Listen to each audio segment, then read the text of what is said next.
Okay, so we are live. Good evening, ladies and gentlemen. If you are watching us elsewhere, we're saying good morning, good afternoon, but in Zambia it's 20:05. Good evening and welcome to this lovely conversation where we are discussing on CDF, in particular, the corruption surrounding the management and utilization of the Constituency Development Fund. We know that you've heard a lot about CDF, but just a reminder, the Constituency Development Fund, CDF, was introduced in 1995 and is basically to simply bring development in different localities of people. And we know that as of 2022, each constituency was receiving about 25.7 million kwacha. Now in 2023, each constituency will receive 28.3 million kwacha. Now, one thing that may not forgotten to be mentioned is that despite the increment of the Constituency Development Fund, questions have been raised over whether CDF actually represents efforts to spur local development and consequently national development, or whether it is primarily a political project aimed at benefiting members of parliament by providing them with the resources to help them gain popularity with the electorate. Many also have pointed out some great concerns regarding the management utilization of CDF.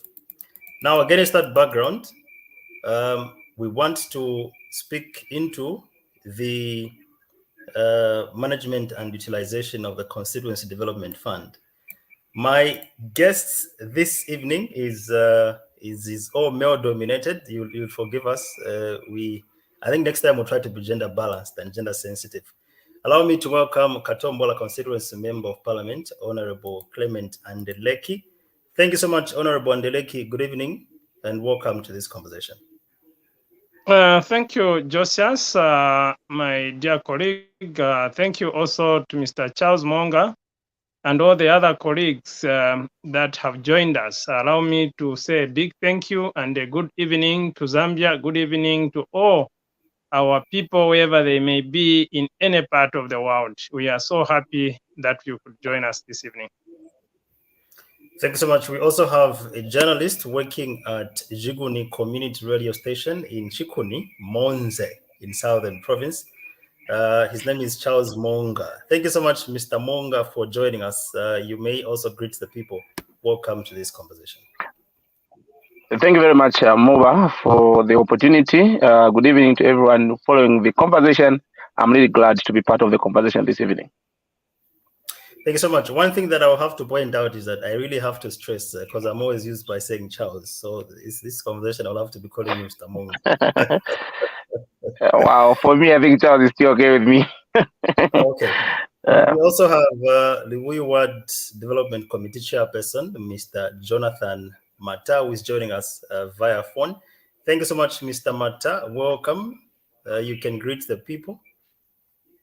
Yeah, thank you so much for giving me this opportunity to talk to the people. But they get also the insight of what is happening in the CDF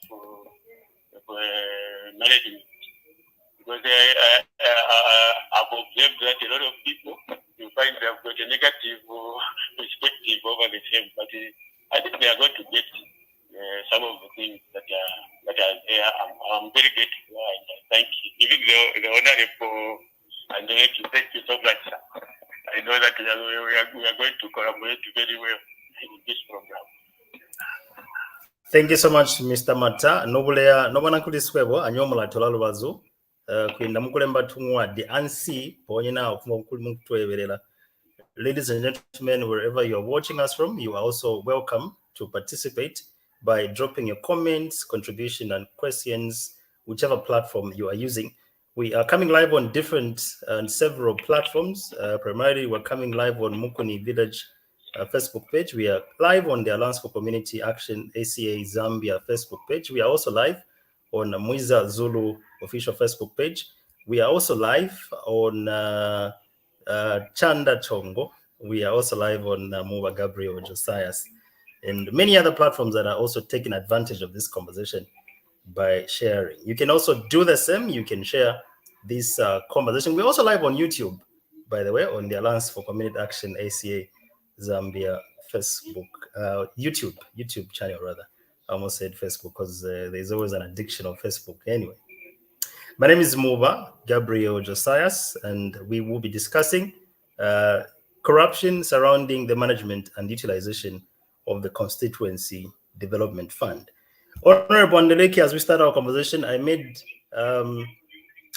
I said a sentiment in my introduction. I said that there is, although people are appreciating the Constituency Development Fund, some feel possibly this is just an activity or a way to empower members of parliament to gain political mileage in their constituencies. How has Constituency Development Fund CDF worked in your constituency in the previous year? Thank you very much. Allow me to address you as Josias.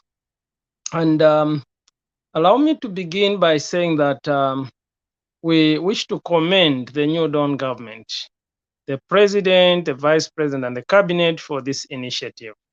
CDF is a pro-poor policy that is aimed at removing public resources from the center where the funds are kept in Lusaka. And the president has always referred to the fact that usually stolen by people in Lusaka. So the president and his government decided that the money must be decentralized and be taken to the doorsteps of our people.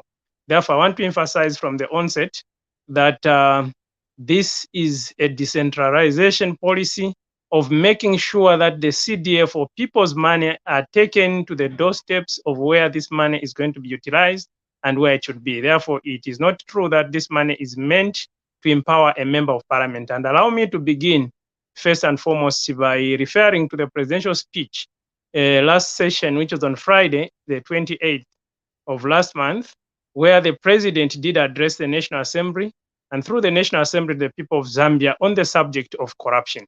We want to emphasize that the CDF is money for the people of Zambia, and any member of parliament, any member of the CDF committee who will be found having to dip his hand in the people's money shall meet severe consequences of the law. This is the people's money, and no one, whatever rank you may have in government, whether a member of parliament, council, whatever you can call yourself, should you touch this money, you rot in jail. I want to say it's the people's money, and the people on the grassroots decide what they want to use this money. That's why we have the ward development committees that are an engine on the grassroots to try and initiate projects together with the people on the ground to the CDF committee. Therefore, the MP does not decide any developmental project other than the people on the ground themselves.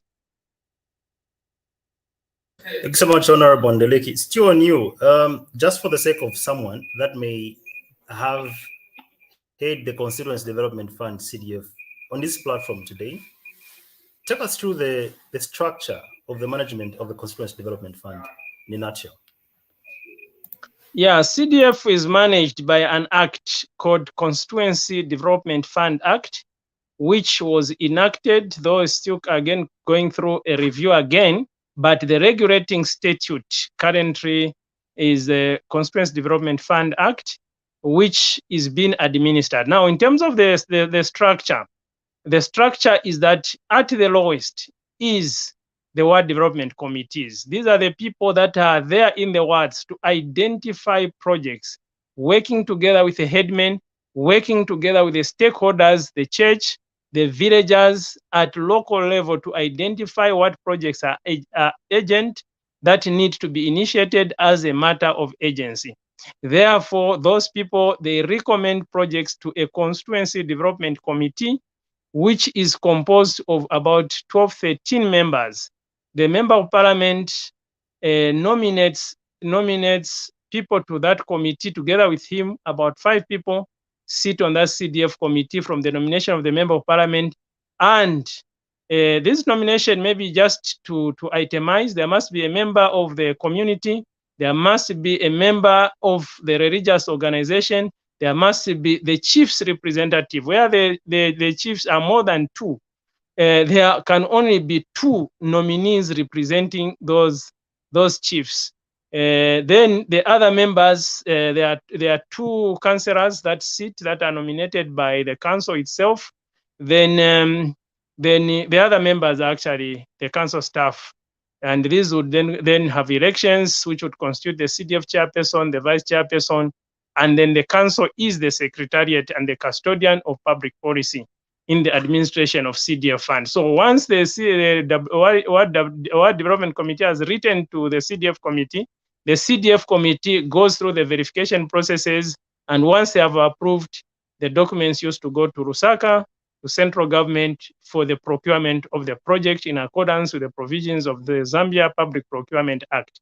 So this initially has been the process, but as you've heard, currently the CDF Act is undergoing reform to try and change its dimension to have these local projects or projects under CDF being approved in the provinces by the provincial ministers or the provincial local government officers. This is where we are at the moment.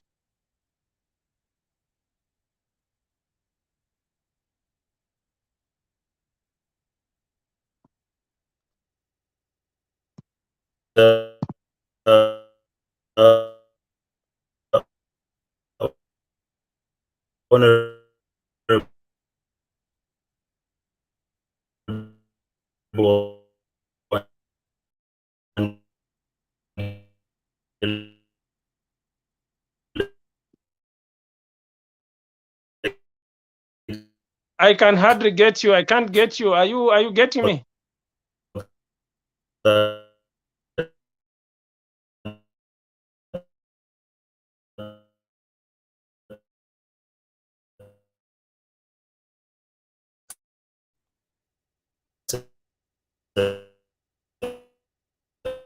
I can hardly get you. I can't.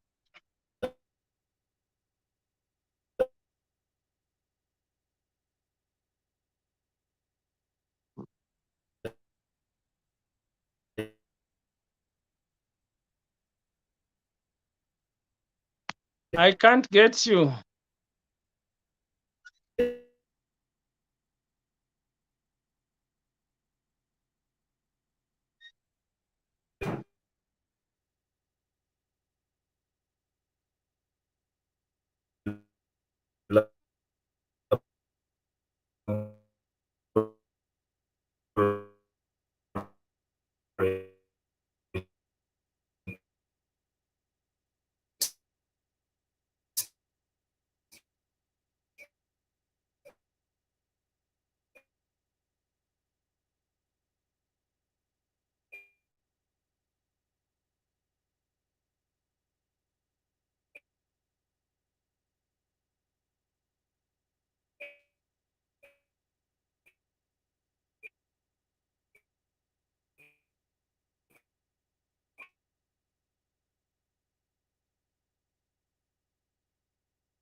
We apologize, gentlemen, for the break in transmission. It was due to internet connectivity. But we are back. We sincerely apologize for the break of transmission. It was due to internet failure, but we hope and pray that this time around we'll finish our conversation, and we will try to get back some of our guests onto the conversation. Let's try to see if we can have them back now. Continuing with our conversation, Charles, let me invite you. You are a journalist, and we want to understand that you are also as media houses or as media practitioners, you are also very key in as far as the implementation of Constituency Development Fund, CDF policy in one or the other is concerned. How have you been reporting about CDF in Monza in particular? Well, as a media house, Muuba, I think we have a pivotal role to play in terms of helping the people understand where CDF is concerned, because there are a lot of issues of misconceptions in the issue of bursaries, loans, grants here and there, what people have to do regarding the ward development committees. And I think that as the media houses in Monza, we have done a lot in terms of sensitizing people what they need to know, because this is a new of how things are done with the new Dawn administration, and which I believe that what we have done as media houses has helped a lot of people to understand and know what they have to do.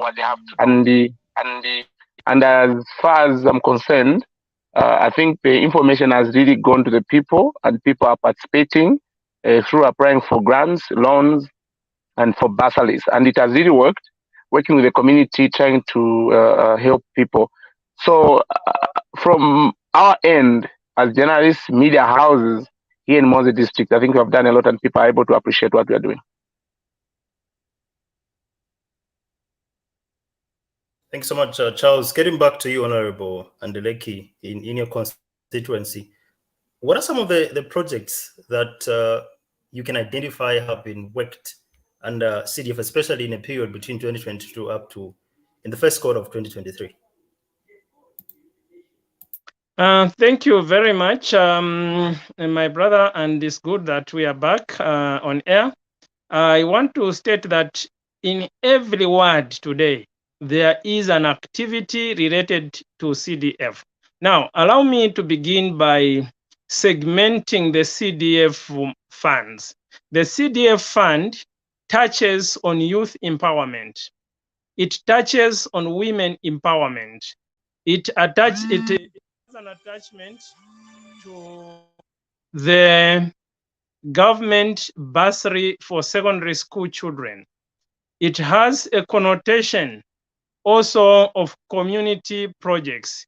It has a number of projects that are running right now.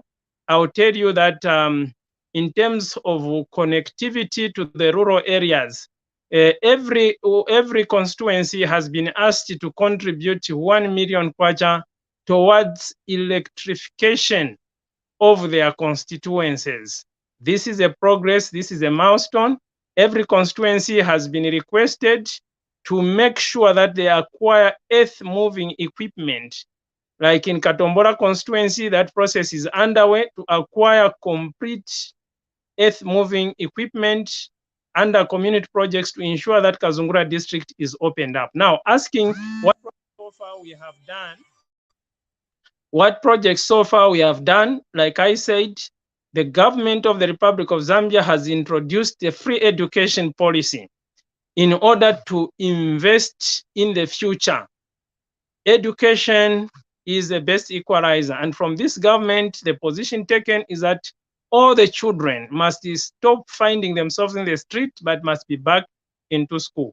Wherever you go in the wards today, there are classroom blocks being constructed. You go to Kanche, the state-of-the-art school that is being constructed as we are speaking now. If you talk of the whole chiefdom of Chief Momba, there was the schools that were there were only ending at grade 7. There was no school in the whole of Chief Momba that could go up to grade 9 or grade 12. Consequently, our people remained illiterate and backwards. As we are speaking now in Momba chiefdom, We are constructing a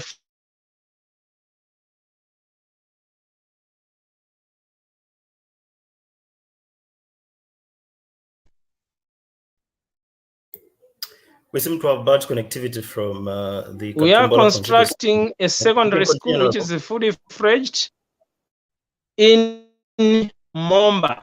When we go to Nyawa, what was happening in the whole Katombola constituency, we only had one boarding secondary school, which was Kazunga boarding secondary school. What we are doing right now as we speak is to make have a fully fledged boarding secondary school, and construction is underway. We have just completed Kasensa boarding secondary school.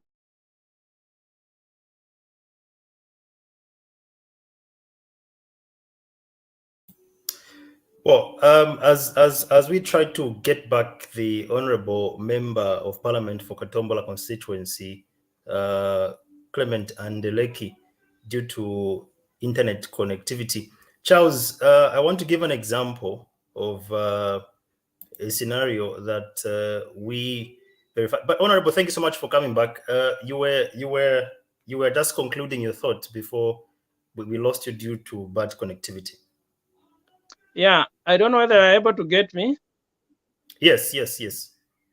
Yes, I was saying everywhere you go in Katombola constituency, starting with education, we are constructing classrooms everywhere in all the wards. I'll be very surprised that somebody will come up and say we are not doing anything in their ward. As we are speaking, we have been constructing classrooms. You talk of Nguba ward, you talk of Kauwe, you talk of the medical facilities. Right now, the hospital has been constructed in Nyawa. We are now moving to upgrade Makunka.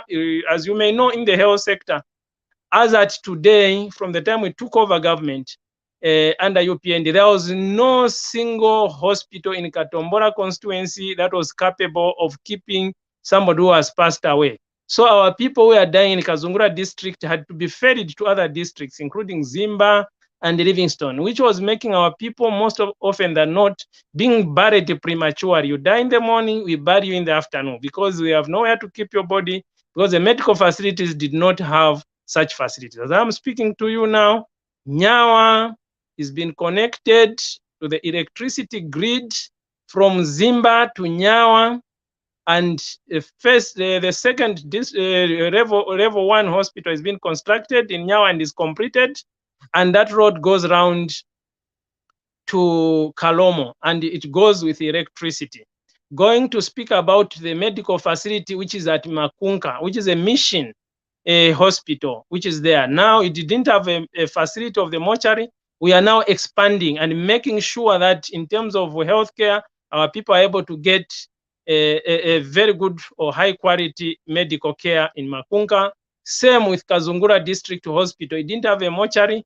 Through the CDF, we have moved in the direction of acquiring mortuary facilities. Therefore, in Katombola constituency, if you are going to talk of education, you're going to talk of children that we have taken to school, back to school through the re-entry policy under CDF, and all those that we've taken back to school through the government bursary, we are saying thank you to government. There are so many.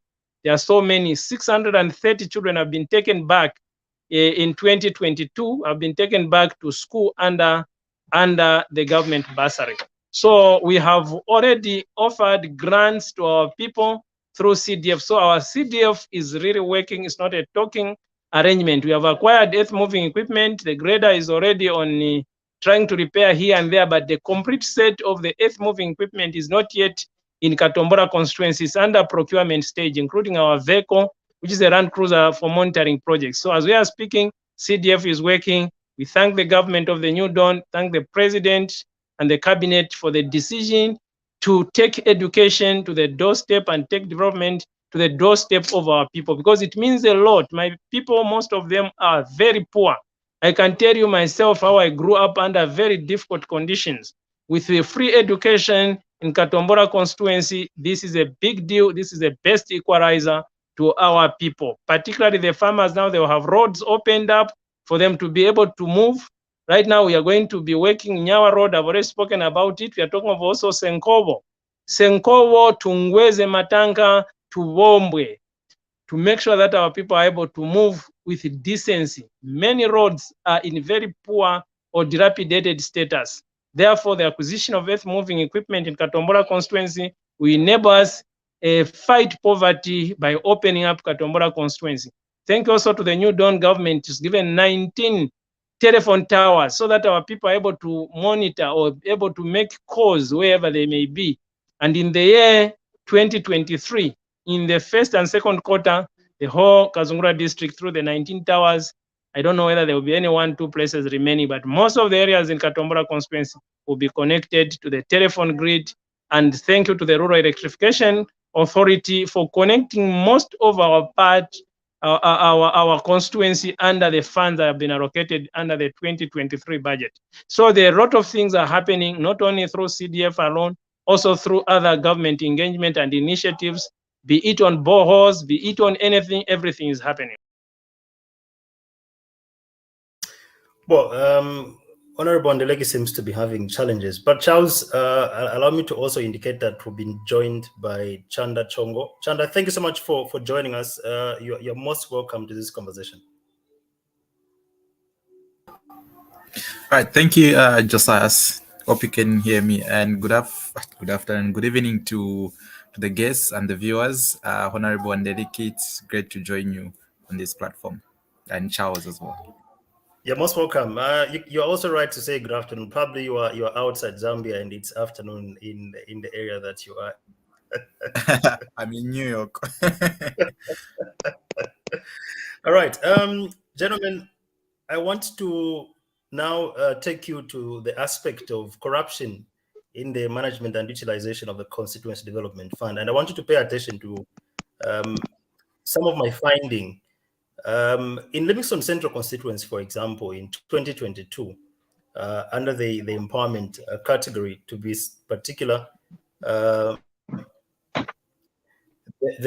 was a call for cooperatives to receive empowerment under grants, and we established that about 900, over 900 actually, people had, or cooperatives had applied. Now, 67 were only successful. From the 67, it was discovered that at the time of awarding the checks to deserving cooperatives, about 3 of them never had certificates of registration at the time. Now, Charles, are there any stories of malpractice that you as the media have also come across in Moonga? If they are there, what are some of the such stories, and how have you managed to report about such stories regarding corruption in the implementation of CDF? You know, it's to be honest with you, Josias, the problem is it has been very difficult in terms of to unearth certain issues in terms of where corruption is concerned in the utilization of CDF, because the information that comes through now, we find that some people have applied through the ward development committees who are so successful when it comes to the constituency level. Find that some names will disappear, but when you try to follow it up in terms of trying to get the information is not readily available.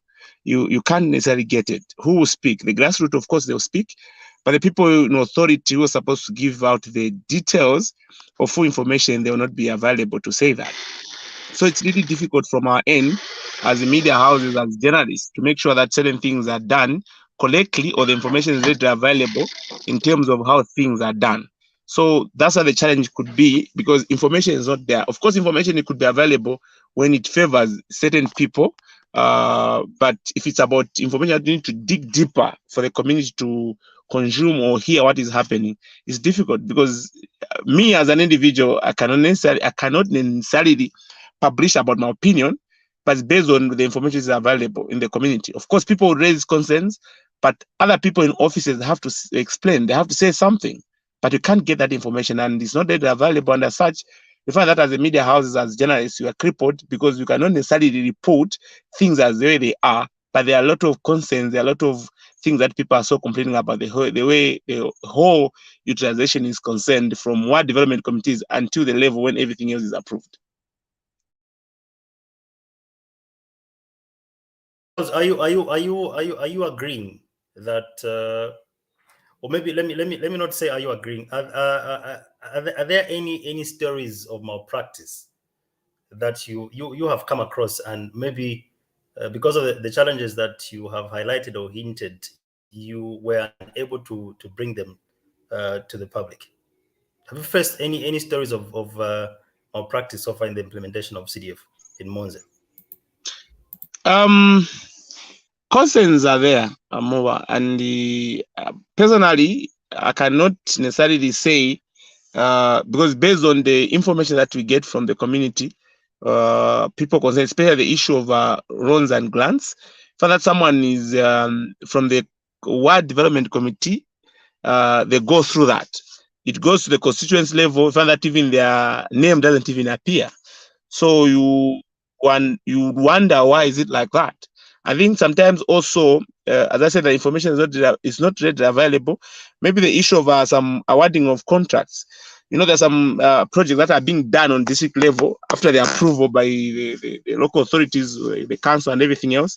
Concerns will come through to say certain projects find that the funding is not really the typical reflection of what was agreed upon. But you want to prove as a journalist that what people are saying and what is there, what is the correct scenario. So you go for BOQ, bill of quantity. You want to ask from the local authorities, which they could not necessarily avail to the media houses. And it's very difficult. And for me, you and me, we are journalists. We understand certain things. If there's a concern which is coming through, then you want to ask from the people in authority that please avail us with this kind of information. If they can't avail, you tend to assume certain things. But that's what the concern is, because if information is not readily available, people are not answering questions from the concerns that are coming from the people on the ground, then for me, that leaves much to be desired.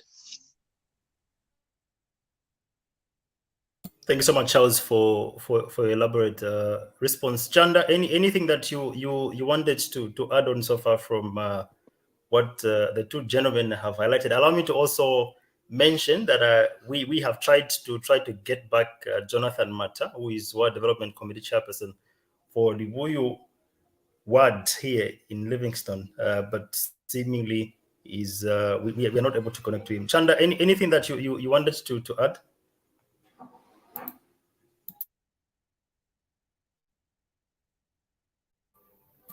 I think for now I don't have any question or contribution, but I'm still here. I'll be listening to the Honorable and Charles Moonga. Then I can chip in after that. All right, thank you so much. Honorable Andeleki, you've heard what Charles has highlighted. He is pointing out to suggest in a way that there could be high level or to some extent political influence or pockets of political influence in the management and utilization of the Constituency Development Fund, CDF. Hence, there are certain times where certain people have been given contracts according to what Charles has given, but they did not bid or whatsoever. They did not follow the procedure, as it were. Is there some justification regarding the non, or if at all, politicization of the Constituency Development Fund, CDF? Do you agree that to some extent CDF is politicized, especially by the ruling party?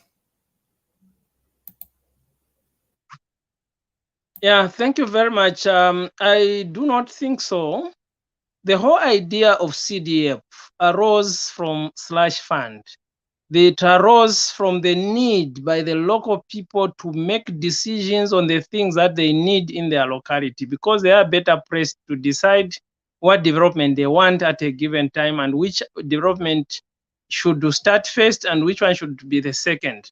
Now, I want to emphasize and re-echo the position taken by the president when he addressed Parliament on Friday last week, to say that corruption is an unforgivable offense. It is a sin to earn money that you have not worked for. And I want to emphasize to not only our colleagues that are with us in the management of CDF, because you know, these things, as members of parliament, once the CDF committee has approved, it goes to procurement, tender processes, and what. If anybody will be found in Katombola constituency to have abused the authority of their office, directly or indirectly, they shall face the consequences of the law. And I want to state very, very clearly and precisely that the CDF is people's money. And people's money, it means the people of Katombola constituency must derive benefit on contracts. The first priority of the people to be considered on the award of contracts must be the people of Katombola constituency in the Kazungura district of the Southern Province. No one should be given a contract from outside the district, from outside the constituency. Otherwise, that will amount to misconduct, that will amount to abuse of office, and such an officer will be severely sanctioned. Corruption takes various forms. I'll tell you that corruption takes many forms. It includes abuse of office. Somebody who has not applied ended up being given the contract. Tipping off, telling somebody to bid at a particular price, just because that officer has had the privilege of knowing what prices are on the offer, what is already on the tendering process, or whatever it is. Tipping off, giving information which is confidential to a prospective contractor, or awarding a contractor simply because they are related to the MP. They are related, the contractor is a wife of the MP, the contractor is a husband of the CDF chair, the contractor is the wife of the vice CDF chairperson, or the council secretary, or whosoever it is. I want to emphasize that the president has repeatedly said, once you commit crime, you are in it alone. And in Katombola constituency, we are saying, should you be found under CDF having to engage in corrupt activities, you'll be in it alone. And we are advocating currently in the National Assembly to ensure that corruption does not attract anything less than 25 years. We want to ensure that people should have fear on people's money. We are trustees on behalf of the people of Zambia. So therefore, nobody should take advantage of their office, and anybody will be found wanting. Remember the other cases that have come before court. The case of Katereka Rumba, judgment was just recently passed. It was a 201 case, but today the offenders are inside jail. So I want to assure those people who intend to defraud the people of Zambia through CDF that they are being warned very strongly that the long hand of the law, no matter how much they can attempt to run, they will not escape. Let's respect people's money through awarding deserving people on matters of contracts. We don't want shoddy works because somebody is from Katombola constituency. We want people who are qualified and competent to render high quality service on time at the correct price. This is what we want to see. Desks, we want high quality desks. Anyone who will be involved in pilfering of those funds through abuse of office or anything like that, they are in it alone. And we shall make sure that we facilitate a full prosecution until they meet the golden gates of the gallows. Thank you. Honorable, I have a concern, a question. I don't know how detached are the members of parliament in terms of awarding of contracts and giving of loans and grants to the people who apply under CDF, because I asked that question because there's some concern that most of the decisions that are made on Constituency Development Fund in these constituencies, for that the MOPs have the higher kind of liberty to decide who should be awarded, and those are the questions that are coming through for most of the people, that the MOPs, the people in charge managing these constituencies, they make the decisions at the expense of the general people who apply. So maybe you can explain to us in terms of how detached are you in terms of awarding contracts and giving loans and grants for people who deserve under CDF. Thank you very much. In Katombola constituency, you are media. You should find out how many times the MP is found or making a decision in the meeting. The MP would attend the CDF meeting together with the DC and senior government officials, the heads of department as observers. The MP has no authority single-handedly to decide who should be awarded a contract. The WDC send all their approved projects under their awards in accordance with the priority of what they need. The MP has no role to decide development on behalf of the constituency. So under the current CDF Act, there is no way the MP would change what the people in the ward have asked for. I'll tell you, for example, that in particular wards, some people have asked for the hospital or clinic, whatever it is, or school. They have written school. For example, Nguba Secondary School, they have put number 1. It means that is their priority number 1. Clinic, they will put number 2. So the MP cannot say, no, start with the clinic and bypass the number 1. That is impossible, and an MP does not make decisions single-handedly. And in CDF committee, people are free to go there and observe what goes on. It's an open gallery. It's like a courtroom. Anyone can walk inside there and hear the deliberations of that committee. Therefore, what I want to say is to dispel issues that MPs may be engaged in the award of contracts. We don't do that. It's not within our mandate. It's the mandate of the committee called Constituency Development Fund Committee. Therefore, that cannot be true. I thank you. Thank you so much. In case you've just joined us, we're discussing corruption in the management and utilization of the Constituency Development Fund, CDF. This is the first episode, which is actually one of the 3 that we are yet to have around the discussion of corruption and in the management and utilization of CDF.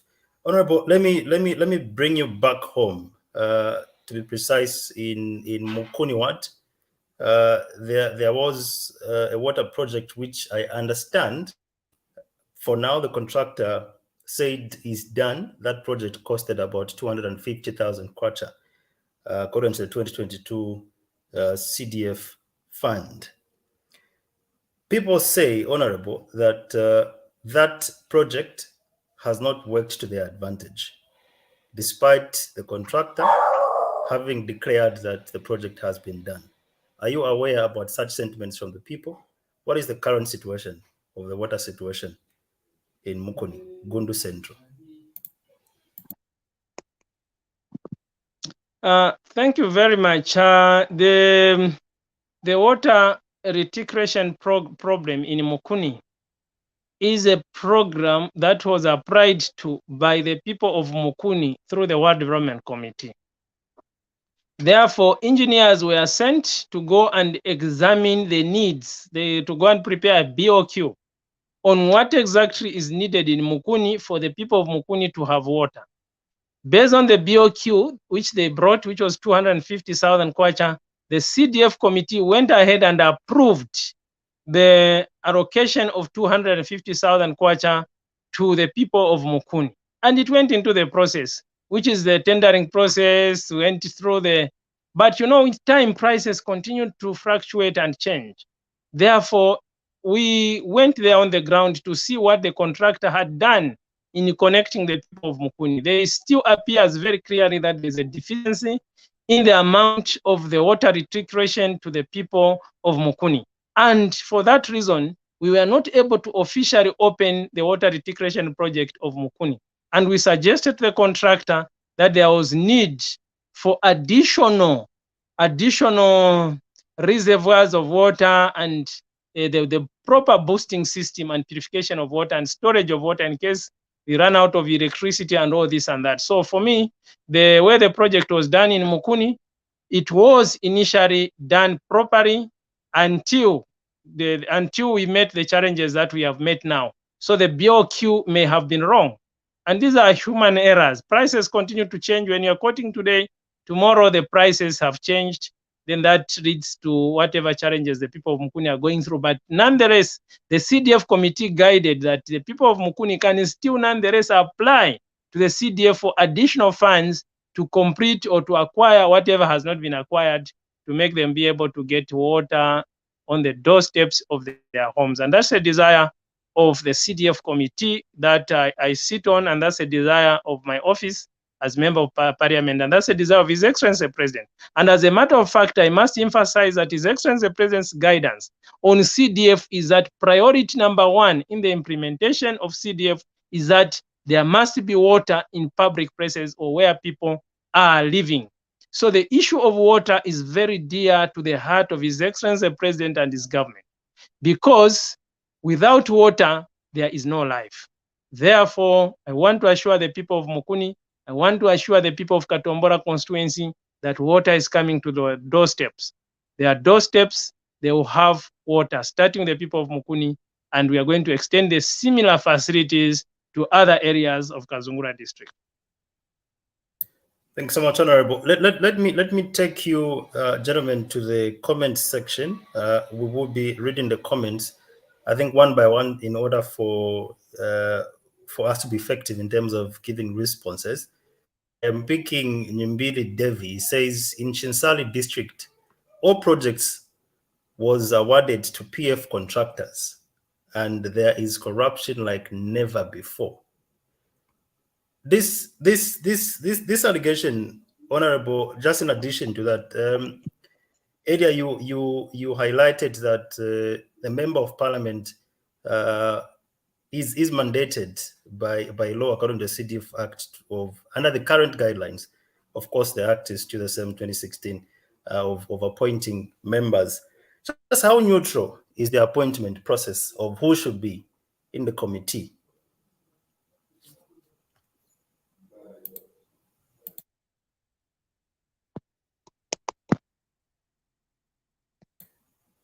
Honorable, did you get the question?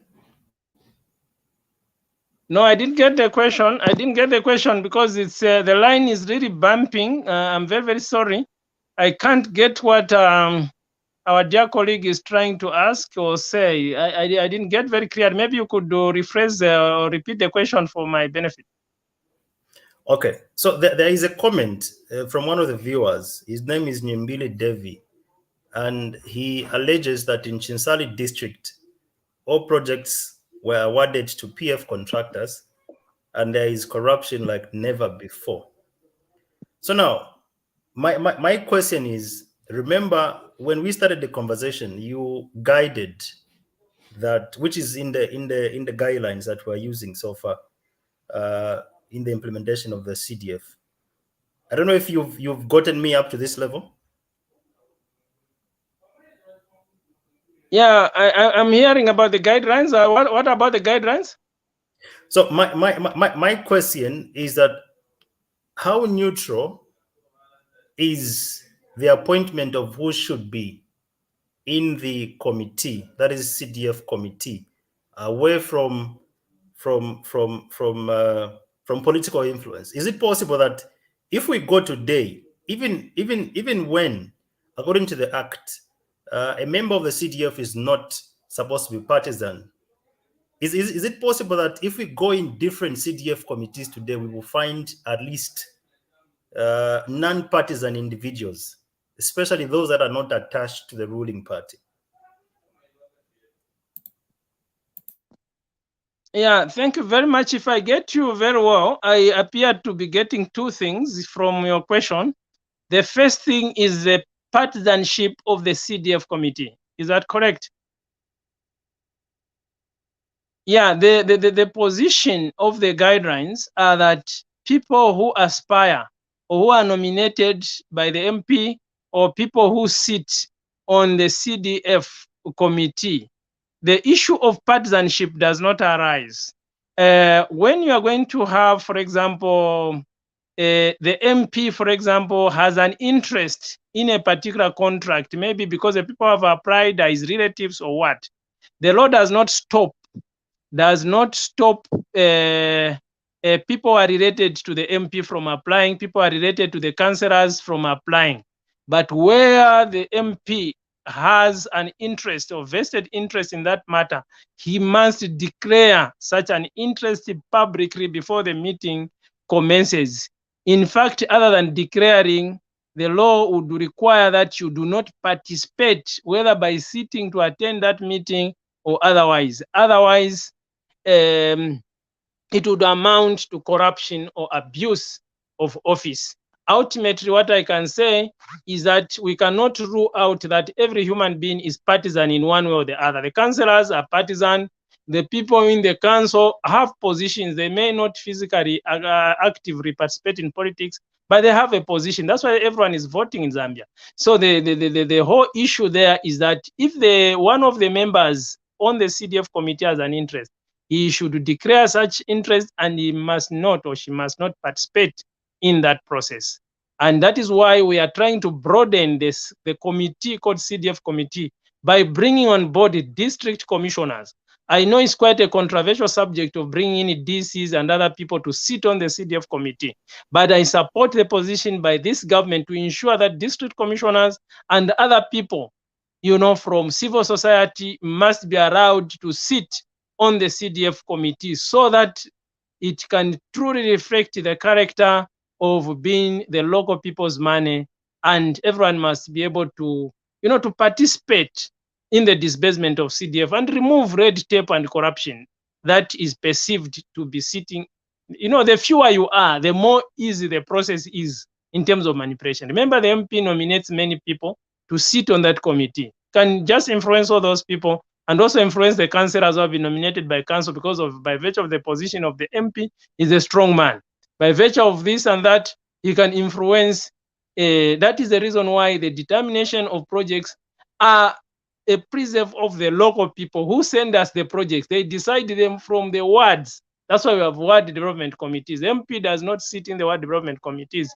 So these people make these decisions with the councillors to say what we need first is this, and therefore the approving process of the CDF committee is based on what has been submitted by the ward development committee. So the issue of the MP influencing this and that does not arise.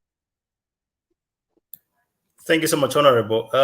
Charles, what are some of the challenges that before we get to the challenges, maybe I want you to think in the position of representing all the media houses in Zambia at this particular moment. Do you think the media in Zambia has done a lot to report CDF malpractice? Charles? Not really, Muuba, is because, as I said earlier, the challenge is when you look at the media houses, we're in two forms. There's those in private and those in public media. And you agree with me that those in public media, they might not necessarily report anything pertaining to CDF malpractice, that mostly the concept that comes through has to do with the members of parliament. I think Honorable Clement and Andeleki would agree with me that as much as there are these CDF committees, ward development committees, the main person to people look up to and people who are loyal to, they are loyal to the member of parliament. And most of the concerns that comes through from the people, from the communities, the lead story would come through Muuba to say, you know, the MP decides, the MP allocates, you know, in terms of awarding of contracts, the MP decides who's supposed to be given a loan.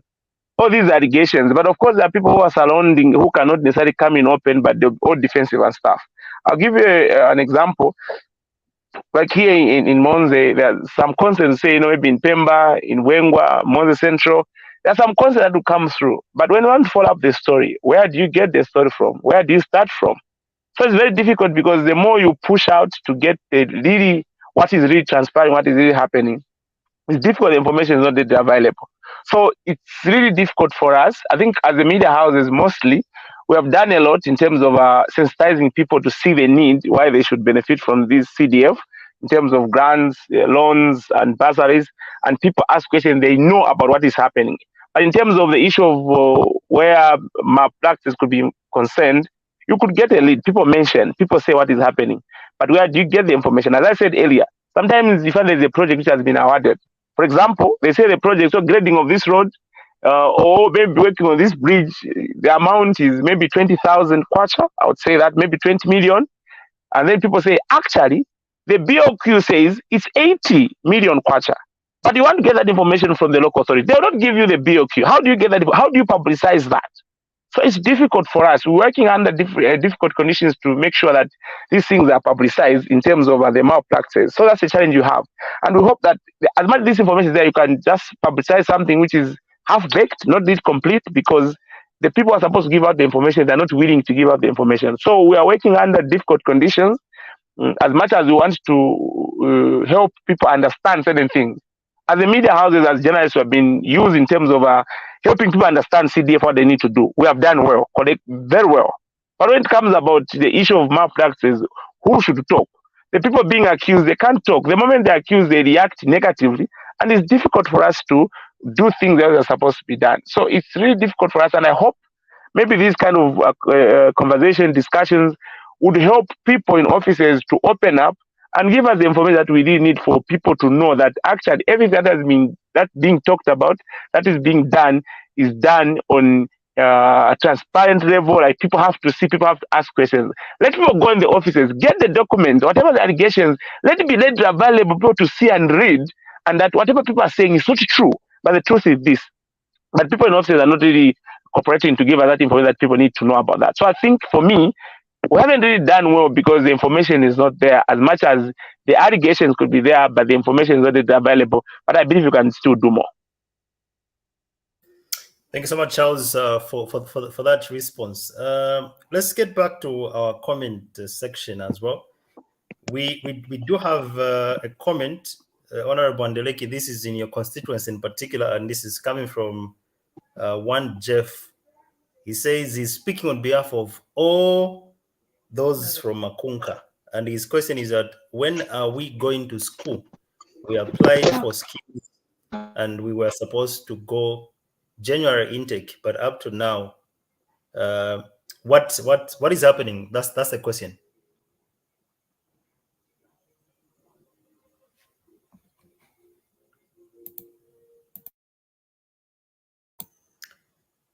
Honorable, did you get the question?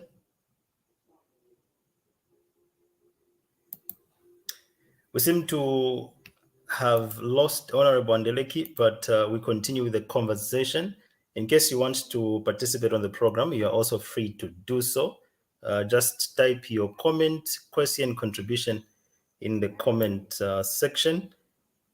Conversation and two others remaining is brought to you by the Alliance for Community Action. And we're discussing corruption in the management and utilization of the Constituency Development Fund.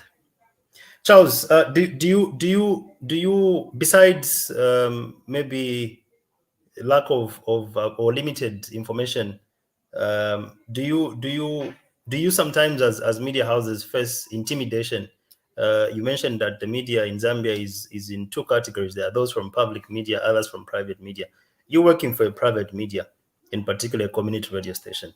Are there certain situations where you want to report on a story, and let's say a politician, a member of parliament, a DC, or any other person would come through and say, "Oh, can you pull out this story?" Are there certain situations that you have faced in undertaking corruption-related stories or investigative-related stories, especially around CDF? Not really for me or for the media house that I work for, but that's a thing that, well, honestly speaking, it's difficult to work for the media house when you are writing something negative. When something is negative, everyone else, the people who are affected, they will say that you're a bad journalist. You are so subjective in your reporting because it's negative. You're talking about them. But the moment you are supporting them, you're always a better reporter, a good reporter in that regard. So it's, as much as I might not really went through that, and I believe that maybe other colleagues from other media houses, that's what they are regarded. It's such that when you try to expose certain things, you feel someone will just come out to say, you know, this and that. That's why it's difficult for us. And those are the conditions, the environment we're working in as media practitioners, such that when you want to expose something negative, you are regarded as you are fighting somebody. Yet that's not the way it is. Other colleagues, maybe they have gone through that. They are suffering the same thing that I'm talking about. But initially, we want the best for the country. We want people to know what is happening, and together we can do it. As much as they use us to, in a positive way, to exercise people, communicate with people, what is really needed, what is expected of CDF utilization. That should be the same way when there are certain concerns in terms of how CDF is being utilized. So if it's something negative, thing that we want to follow up, we expect these people to help us to come out and explain that actually what people are saying is not true, but the truth is like this. But every time we want to go deeper and publicize something which is negative, you are regarded as a bad reporter, which is very difficult for us. But at the end of the day, people need to know the information. So as much as people need to know the information, the conditions that we are in is difficult. Where do we get the information from? We are being threatened, that kind of thing. So it's difficult for us to make sure that information is readily available for the people. So that's one of the challenges that we go through, that information is not readily available, and sometimes the threats that come through from that is really difficult for us.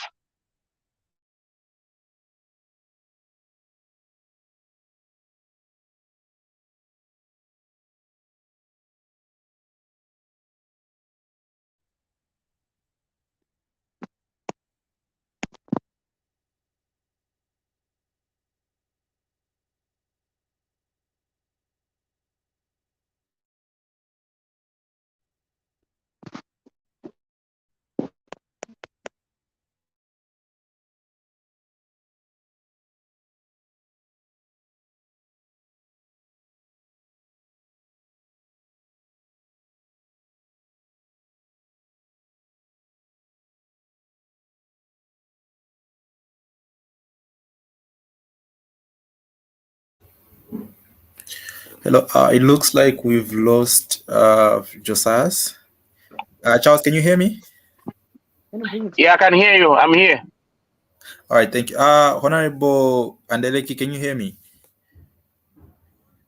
Yes, I can hear you. I can hear you loud and clear. Sorry, I'd lost you, but I can hear you loud and clear now. I didn't get just a question from one of our listeners or one of our viewers. Okay. So it seems like we've lost Josias due to network. Okay, let me just try to read the questions from the comment section. Okay. So this one from Chola.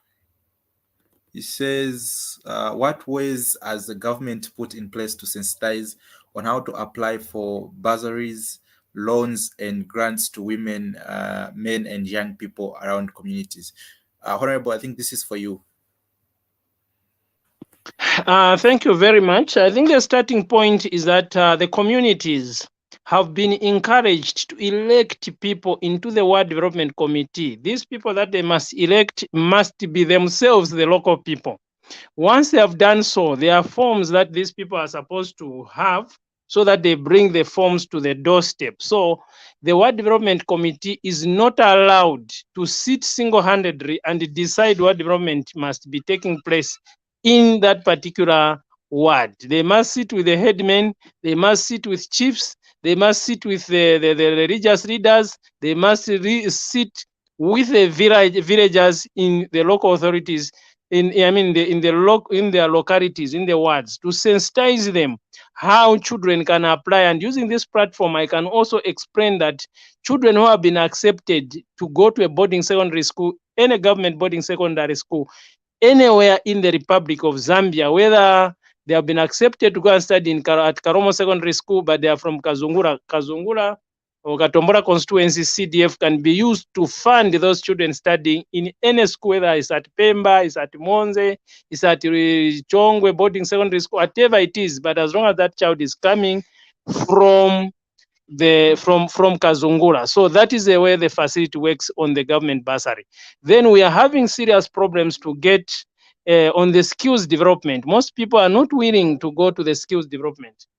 Therefore, the point that we are making is that on skills development, you must just be a Zambian citizen.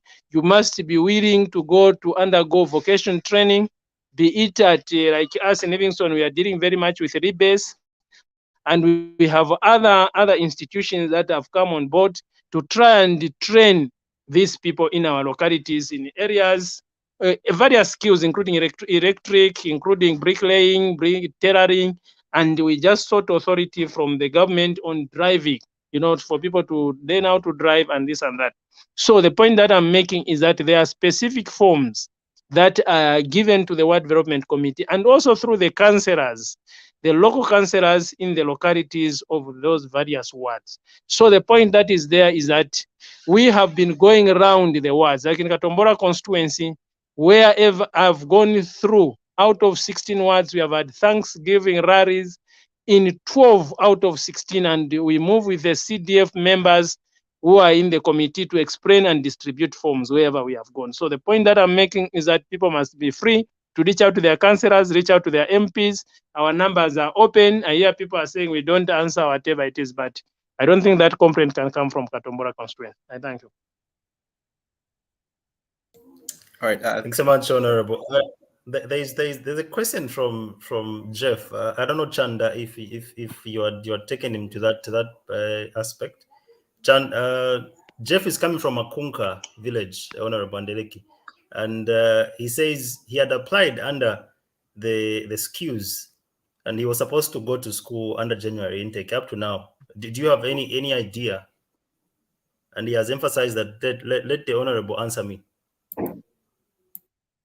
Thank you very much. The way the skills training is working, and we are still encouraging our people, because we still have a deficit. A lot of people are not willing to go to school. We encourage them to apply. For example, if you want to do plumbing and you find yourself in Livingstone, you want to do bricklaying, just get your acceptance letter from Libes. If you have any problems, go through the Ward Development Committee or call us direct to say, I'm having a problem in this area. Once you have an acceptance letter, automatically, we are going to put you on the list and you'll be sponsored. And we are encouraging people to come on board, including secondary bursary. We still have a deficit of the applicants. The money is just sitting in the accounts. The government gave us in the first quarter 630,000 kwacha, meaning we needed 630 pupils, but we failed when we raised about 200 and something out of 600. So we still encourage the parents. Let us utilize, let us interact with the elected officials, the councillors, the Ward Development Committees. Let us work together so that at least we can derive full benefits from the government of the Republic of Zambia through the CDF committee. Thanks so much for that. Jackson Shikakota says 630 is a small number, Honorable, compared to the number of people that was left out. Next year, make it 6,030. Any response, Honorable? I'm just talking of one quarter. Monies have been coming ever since I'm just talking of the first quarter alone. Out of that, the people who applied just in the first quarter, there were less than 200 applicants, and the money was just sitting there. And that's what I'm saying, through this platform, which we appreciate the organizers, we are saying, let us encourage the children to go back to school. Those who have married prematurely, those who are in marriages, good and bad marriages, school does not end. They can still get back to school. And this government, through the CDF fund on skills and through the CDF fund on boarding secondary, they can get an acceptance letter and get back to school. Should they have any problem, they are free to call the MP, they are free to call the council chair, they are free to call the district commissioner, all the government officers, including the councillors and the people they elect in the Ward Development Committees. They are free, our phones are open. Thanks so much, Honorable. In all honest, and I want you to be very honest on this particular question. Since the new Dawn government came into the governance administration of the country, we understand there are new guidelines that were introduced in 2022 up to now in the first quarter. What are some of the challenges that your committee is facing in the implementation of CDF so far? I want you to be very honest, Honorable. I wish to state very categorically that CDF has been working very, very well. At almost 90%. Any new project will always have two problems. The two problems that we had in the first quarter, hence the reason why the government decided to review the CDF guidelines. One of them is the approval process. The complaint from our people has been that the approval process takes long, because while we have decentralized, the forms or the projects still go back to Lusaka. Why should they go to the minister, for example, for local government?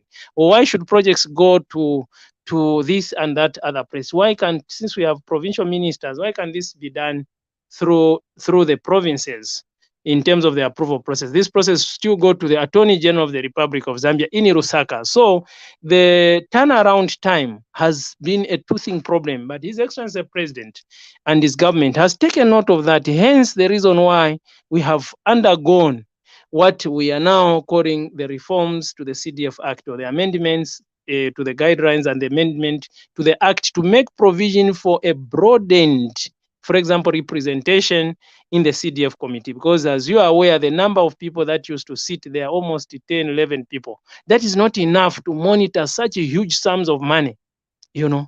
28.3 million is quite colossal sums of money, which requires very serious oversight. And His Excellency the President has said, let the district commissioners come on board, let civil society, let's have more voices, let the church and other churches and stakeholders come on board. And we welcome and embrace this idea, because we see this to increase transparency. We see this also to help, when there are many voices, they strengthen numbers. So what I can say is that while this CDF project, CDF initiative by government has been an excellent move, small toothing problems usually do come. When you initiate anything, even a plane, the first planes that went up, they got down because of one or two technical issues. But so far, the government has taken note of that, and it's now introduced the DCs to give oversight to try and ensure that government projects are being implemented properly at district level. And we are happy from Katombola constituency. We are happy that our district commissioner will be coming on board. When we amend the CDF Act, we will be having even more members from civil society and the church coming on board. This is good for transparency, and it's good that there will be a bigger voice. So those problems, the toothing problems that have been there, are not that bad as to water down the whole idea, which is a very, very good idea by this government. Thanks so much, Honorable Andeleki. Charles, let me get back to you, even as we are getting closer, just very closer to the conclusion of this conversation. You highlighted some of the challenges that the media, are facing in reporting or in bringing to light issues around CDF. How do you think then those very challenges can be resolved? For example, you've talked about limited availability of information. You go to this institution that you think can give you this information that you need. They shun from doing that. You allege of possible external forces such as members of parliament being highly influential when it comes to the awarding of contracts and whatnot. What are some of the solutions you think media houses can employ in dealing with those challenges that you brought out to ensure that then effectively they can report on CDF? Because this is public money, and as media houses, it should concern you.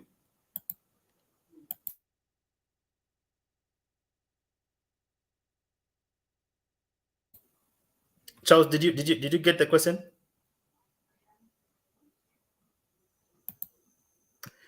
We seem to be missing Charles. Honorable, getting back to you, just how equipped is our committee, and at this particular moment in time, I want you to also speak on behalf of many other members of parliament, many other constituencies when it comes to the awareness levels of the guidelines by the respective committees that we've entrusted with the upper hand in ensuring that CDF projects are run properly. How well informed do you think these committees are?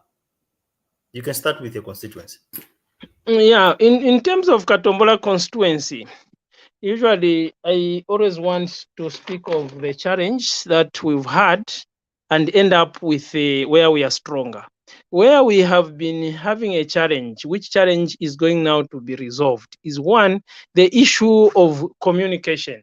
As you are aware, the most vast constituency in Southern Province today, and the third largest constituency in Zambia, is Katombola constituency. its vastness has also its own disadvantage of telephone network communication. In the absence of what the New Dawn government has done now to give us 19 towers in Kazungura district, it was proving extremely difficult to communicate, for example, to our people, even when there is something, no radio signal there. Until now, most areas do not have radio signal for ZNBC. They are not able to catch ZNBC. These were in Kazungula, those were in Sekute. You find they're getting Namibia channel, they're getting, our signals have been, so it has been very, very difficult. The road network has also been a very, very big problem. In the absence of telephone network, in the absence of a proper road, it takes 3 days for you to get to Ngwezi on our Mrovezi train. A lot of challenges were there. We inherited a lot of problems. Therefore, even when His Excellency the President and his government rolled out the issue of CDF, very good ideas. Now to communicate that there will be elections for our development committee, it is very, very difficult. That's why we are saying to us, those were like two problems that came with CDF. And through CDF, you can see now the roads have been opened up. This has been opened up, that telephone towers are coming. The road network has been. Therefore, the issue of sensitization was a bit of a problem. The government, again, we thank it for thinking of giving us motor vehicles, the 4x4 land cruisers under CDF for proper implementation of projects. Those are issues. Transport was a problem. Now with that initiative, is excellent. Again, the president has said, look, water, there must be water everywhere. There must be desks. This year, we don't want children sitting on the floor.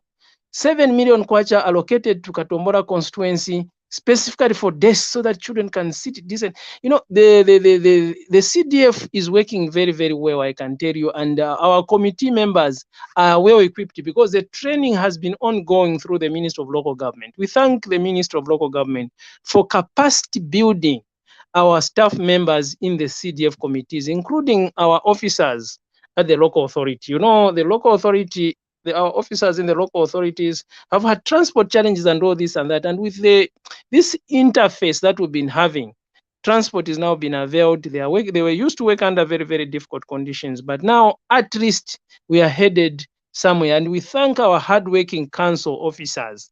We thank them because they have been that is our brain in the implementation of CDF. We can say whatever we say, but they are the ones who hold policy issues and guidelines. Otherwise, we want to thank them most sincerely and thank the government. I don't know how we can thank the government in Katombola constituency because my people are poor. The biggest enemy to my people is poverty, illiteracy. Illiteracy levels. Government of PF and other governments invested so much in illiteracy. They didn't put schools. You can imagine the whole Katombola constituency until when we took over government, there was only one boarding secondary school to cover 5 chiefs. What kind of grade 7? The whole chiefdom of Momba, it ends at grade 7. Until now that this New Dawn government has come to start putting up schools. You can imagine the difficulties that our people have been facing. No electricity. How do people live without electricity? How do people live without deep tanks? Our animals are completely, livestock wiped out because of a bad government that was there before this government came in. That's the reason why this government is working day and night to ensure discipline to the civil servants. We don't want that today Angura Chimpapira, a head teacher, a ward doesn't go for work. Our children are suffering in Katombola constituency. You are flushed out. We find you doing that, you'll be flushed out. So this is the issues that I want to emphasize. Hard work, hard work, hard work. Like the president said in his address, Zambians, we must continue to work very, very hard for us to develop our country. This is what I can say also to my people, the people of Katombola constituency. Let's harness on CDF. Let our children go back to school. The government has introduced free education. Let's stop the story of no, school will not give us this. School is very, very important. Let's take back our children. Let's stop child marriages. Let's improve and have positive minds. Then we are going to develop Katombola constituency. We are going to develop Kazungura district. Let's support the elected officials. Let's support the government of the day. Where you have suggestions like this platform, suggest to us to say, we feel here we are not doing fine. Let's do it this way. We don't own the wisdom. The wisdom is owned by yourselves. No, but we are not done yet. I would ask you to hold your thought. I know that okay. You can take 2-3 hours of praising your government, just like any other parties and individual, not so. it's not really praising. These are things people are seeing. You know, these are things that are happening. I'll get back to you, Honorable Charles. Thank you so much, and I'm glad that you're back. I was earlier saying CDF is public money, and obviously there should be a way on how the media can expose corrupt practices or EUs around CDF. What are some of the suggestions that you can give that media can employ to ensure that EUs around CDF are reported or brought to light? Charles. Thanks, Muuba, that I'm back. But I don't know if you got what I had explained earlier because the network had the problem. But as I earlier said, I think for me, the media is a vehicle that drives in terms of information dissemination. And believe you me, without us, it's difficult for the information to reach the intended people, intended purpose.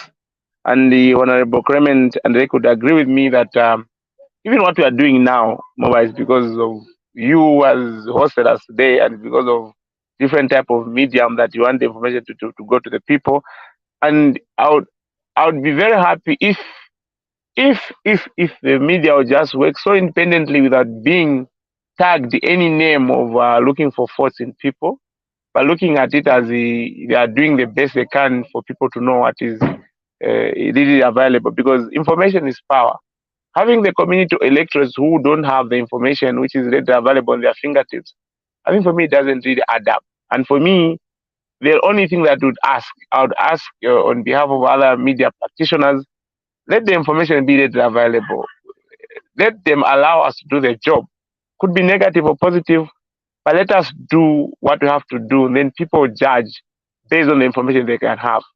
So when people are called upon to explain certain things, let them come on board and explain. Be negative or positive, because it makes it easier for us to do what we have to do. We have been trained to do this thing, and we know what is right. We cannot step out of way of doing things just to impress others, but we are trying by all means to be ethical, in line of what we have to do on a daily basis, where information is concerned. So the issues of CDF in terms of utilization, the malplugs and everything else, let people not look at it to say we are looking for faults. No, we are looking at how things are. People are a lot of allegations that are coming through. As much as those allegations are there, those in offices, they are at liberty to come on board and express, actually, what you are saying is not true, but the true thing is this is based on the documentation that is readily available to us to make the judgment. So we need to work, and as much as we work, we can work better when the information is readily available. We convince people otherwise. So I'd request people in authority, could be members of parliament, could be the district commissioners, could be the council secretaries, could be council chairperson, all the people involved, ward development committees, let them come on board and make our job easier by making the information available, and we'll report the way it is. If it's blue, we'll report it in blue. Then people make judgment. If it's in black, it's in black. Then people make judgment, because that's what we live for. If we have the community that is lagging, there's information gap, meaning we haven't done what we have to do. But our job is simple and straightforward. People need to be informed. People need to be educated. That's the way it is. And if you can't do that, then you are not doing the justice to the people of Zambia. Thanks so much, Charles. But even away from what you've highlighted, do you think media houses, or you as media, you have the skills needed to bring about such stories? We have the capacity, Muuba. That's why people entrust in us. We have the capacity. We know what is newsworthy. But the problem is you can always be tagged, bad name tag, when you are reporting something to do with people, especially those in authority. But I think we have the capacity. That's why people interested in us. If there was no capacity, I mean, you can always sue someone if someone reports something which is not true. But for us, like when you ask, you have background information based on that. We research, we know what we are talking about. So we report the way things are. So the capacity is there, but the problem is there's information gap. Information is not there. I mentioned the issue of BOQs. Even you, Mo, if I'm to ask you in Livingston, I'm talking about Monze. When was the last time I went to the local authority to ask about BOQ that they will not available? Did they give you? It's not yet available. But even if you ask, like, there's these concerns, they can't give you. They'll just say, no, comment, no, but how are you going to work? because of deadlines to meet. After all, people need that information, and who will take it to them? So that's what the problem is. Thank you so much, Charles, for that response. Honorable, even as we are almost now, I want to promise that we just in the next 5 minutes we close up this conversation. Otherwise, we can continue talking because of the nature of the conversation. Just how open is your constituency in working with the media around CDF? Thank you, my brother. The issue or the concerns being raised by our colleague Charles may be unique, maybe from the area where he is found. I wouldn't be able to speak for Monze Central Constituency, but suffices to state that in Katombola constituency, we applaud government for the decision to ensure that the media in Zambia is free. This has never been the case. IBA, we all know what they used to do. Whatever you report, people were really threatened in the previous regime. But I want to state precisely and clearly here that in Katombola constituency, we try by all means to run a system which is transparent. For example, if you want information and the council is not giving you, call the MP. MP, we have this project you are following. I've never had a situation where I've gotten a call from a member of the media houses that she or he wants information and that information has not been availed. We are a team. We are a complete team representing the government in Katombola constituency. The district commissioner, the council chairperson, myself, the councillors, and all those government officials. We are working as a team, a consolidated team. So I want to state that in Katombola constituency, the problem of the media having challenges, I have never heard that. And in terms of the CDF, I want to re-emphasize in case there are some media houses that need information and not able to get the information, be assured that public information will be made public to yourselves because that is a desire of the New Dawn government. It is a government that is going to respect fundamental human rights and the freedom of the media, freedom of expression. To us as a government is very, very important because it's a tenet of democracy. Without freedom of expression, without the free media, there will be no democracy to talk about. The removal, for example, of the defamation of the president law attests to which people are in this government. The president said, I do not need to be protected by such a barbaric law.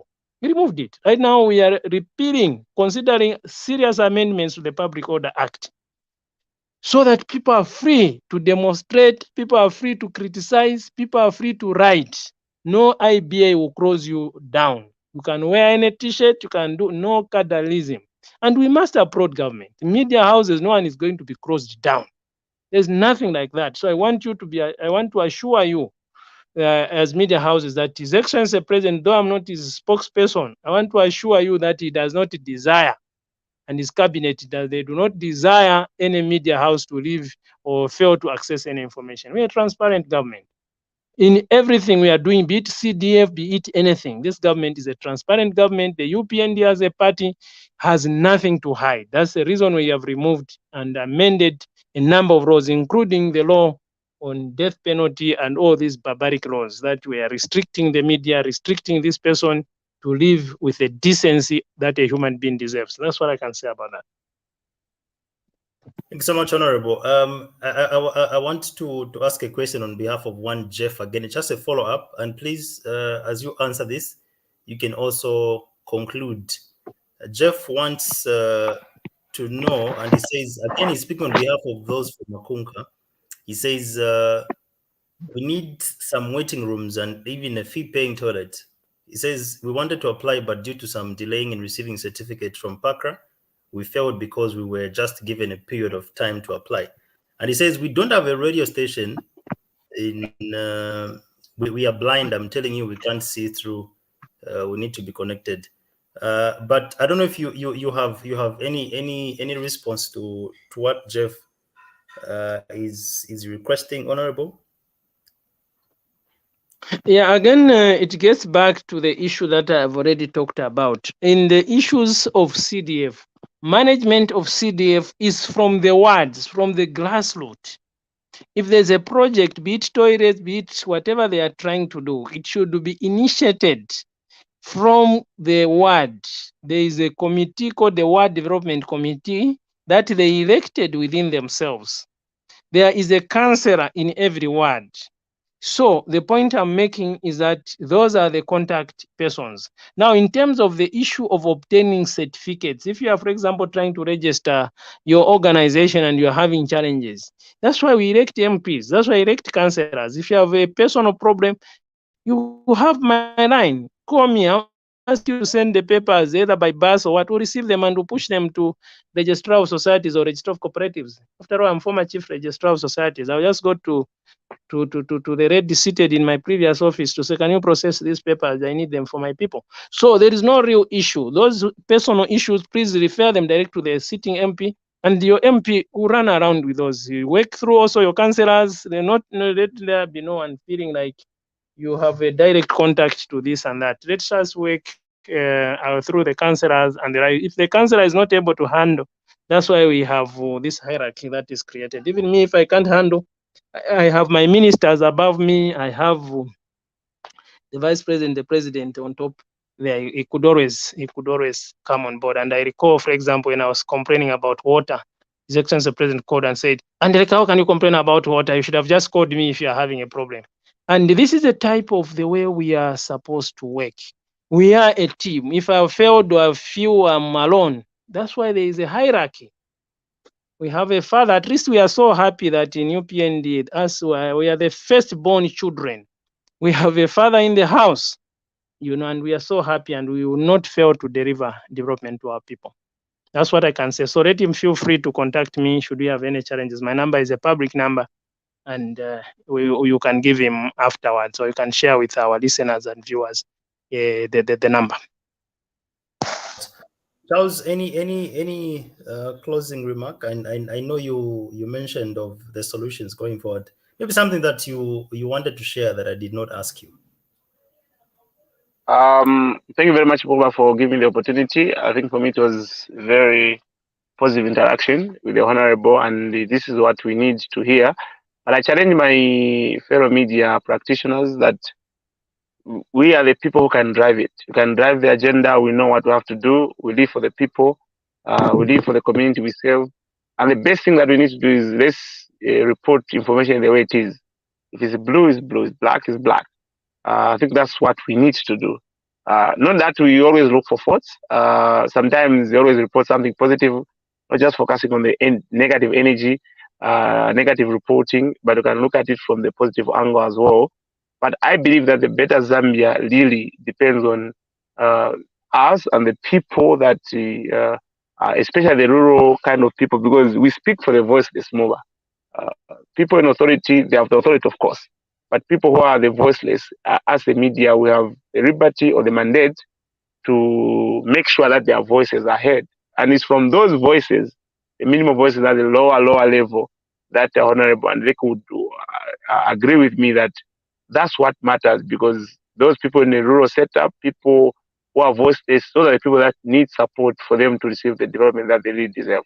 For some people, if people have already reached the level of like they have developed, we look at the people who are the lower kind of who need support, and those are the people who are saying something at a slow voice or minimal voice. But these are the people that we need to talk to and make sure that their problems they are brought to in public, it's heard, and of course people in authority, like the Honorable, will see that there's need, that people in Gayola, people in far places, in Munyumwe, the typical village, they need the support. So the media really, we have a huge role. Me and you, Muuba, we have a huge role to play to make sure that we help the government of the day to realize what they are planning to do. Because if we don't say things, we don't go deeper to report certain things, development will not reach the rural people. So let's work hard, engage people in authority, and report things where they are. And I'm sure as we work on a daily basis to help people, the voice of the voiceless will eventually be heard. Thank you very much. Thank you very much, Charles. Honorable Andeleki, as we finally now close, how can the people of Katombola hold your committee and all the stakeholders and players involved in the implementation of CDF accountable, should they have any concerns around CDF? Yeah, thank you very much. Maybe as we are towards concluding, first I want to thank the people of Katombola constituency for the trust for electing us to the offices. These are high offices that we hold today, and we stand tall because of them.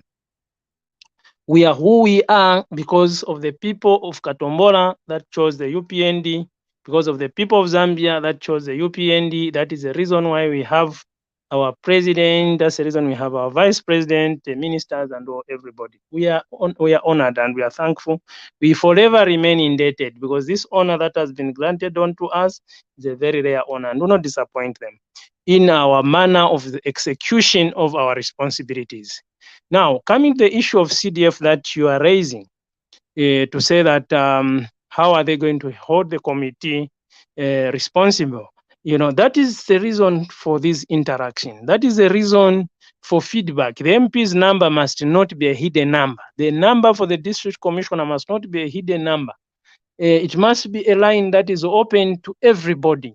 The council chairperson, our mother in the district, should have her number known by anybody, so they're able to call them at any given time, including the councillors or anybody who is serving a public office. So the point that I'm making is in holding us or holding the CDF committee accountable, they must make sure that what they present is what is coming out from the committee. Remember, like what I said, the CDF committee does not decide what development should go to Ngwezi. The people of Ngwezi, through their Ward Development Committee, submits, and that submission comes from them, and us, we are just there to implement. They are there to check whether indeed what they submitted is what project has been given to them. So we want to assure them of a transparent CDF committee, a transparent disbursement of CDF, and to reemphasize the point that I made, that we shall not condone anybody who shall abuse their office, who shall dip into public funds for personal gain. They shall be severely sanctioned, and they would wish they were not born. Thank you very much to the people of Zambia. I wish the people of Zambia well. I wish your media house well, your media houses, our colleagues from Chikuni Radio. I've been in Chikuni myself. I'm very conversant with that place. I know what you are doing, a very good job. Thank you generally to the Catholic Church and other churches, other media houses. Please feel free. This is your government. You elected it, and please hold us accountable at any time on any matter of public interest. We thank you and wish the people of Zambia well, particularly good health in the year 2023 and prosperity. Thank you very much. Thanks so much, Honorable Clement Andeleki and Charles Moonga, for making an appearance on today's episode of discussing the fight against corruption in the utilization and management of the Constituency Development Fund, CDF. Allow me to also thank my co-host, Chanda Chongo. Thank you so much. He made very positive appearance, especially when we were kicked out by internet. We want to apologize that in certain situations, in certain instances, we were unable to come through because of internet connectivity, but we're very glad that we eventually made through. In absentia, allow me to also thank Libuyu Ward Development Committee Chairperson, Jonathan Mata, who could not stay through because of connectivity here and there, but he made a very valuable contribution in the few minutes that he was available. Thank you so much to each one of you that has managed to stay this longer. We know that you were supposed to be sleeping, but you've stayed to ensure that you get educated, or we just remind each other on what we are supposed to do in as far as the implementation of CDF is concerned. Allow me to sincerely thank the Alliance for Community Action for ensuring that this conversation is to this will continue even on the 9th, as well as on a separate date that we will communicate to you. These are 3 episodes that we will continue discussing the need to fight against corruption in the utilization and management of the Constituency Development Fund. We were live on many platforms, to mention Mukuni Village Facebook page, Alliance for Community Action ACA Zambia. We were live also on Mwiza Zulu. We were live also on Z Students Power. We were live on the ACA's YouTube channel as well as Twitter. We were live on Chanda Medley Chongo as well as Muuba Gabriel Josias. Like I mentioned, the program is sponsored by the Alliance for Community Action ACA Zambia and is one of the 3 episodes which seek to generate community solutions for identifying, preventing, and fighting corruption in the management and utilization of the Constituency Development Fund, CDF. Just before we go, I just want to share another very important piece of message on how you can report CDF corruption or malpractice. Just stay with me. So just like I've been emphasizing from the start of the conversation, that we all know and we all see corruption everywhere, and you can report all financial mismanagement of CDF, and it's very easy. All you need to do, under the Office of the Auditor General, they have a toll-free line that is on Zamtel and on MTN. You can dial 5566 should you have any observation of any financial mismanagement of CDF. I said 5566 is a toll-free line on MTN and Zamtel.